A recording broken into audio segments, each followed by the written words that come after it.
ஹெல்த்தியான கம்பு இட்லி மாவு எப்படி செய்கிறதுன்னு பார்க்கலாமா? ஒரு பாத்திரத்தில் 2 கப்பு கம்பு, 2 கப் இட்லி அரிசி எடுத்துக்கோங்க. இன்னொரு பாத்திரத்தில் 1 கப்பு தோல் எடுக்காத உளுந்து, 1 டீஸ்பூன் வெந்தயம் எடுத்துக்கோங்க. இது ரெண்டையும் தனித்தனி பாத்திரத்தில் நல்லா தண்ணி ஊற்றி அலம்பிட்டு ஒரு 8 மணி நேரம் ஊற வச்சுருங்க.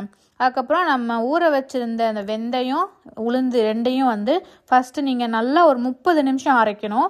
நல்லா சில்லுன்னு இருக்கிற தண்ணியை விட்டு அரைச்சிங்க, கொஞ்சம் கொஞ்சமாக தெளிச்சு அப்படின்னா அது சூப்பராக நல்லா பந்து போல் அந்த 30 நிமிஷத்துலேயே உங்களுக்கு கிடச்சிரும்.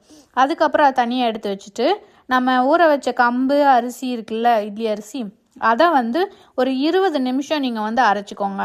அரைச்சிட்டு அதுக்கப்புறம் இது ரெண்டையும் உப்பு கொஞ்சமாக போட்டு நல்லா மிக்ஸ் பண்ணி விட்டுட்டு, அதுக்கப்புறம் நீங்கள் புளிக்க வச்சிங்க அப்படின்னா அது நீங்கள் நைட்டு அரைச்சி எடுத்து காலையில் நீங்கள் இட்லி சுட்டாலும் சரி, இல்லை காலையில் அரைச்சி நைட்டு நீங்கள் தோசை இட்லி செஞ்சாலும் சரி, அவ்வளோ சூப்பராக நல்லா மெது மெதுன்னு சூப்பராக இருக்கும் இந்த கம்பு இட்லி.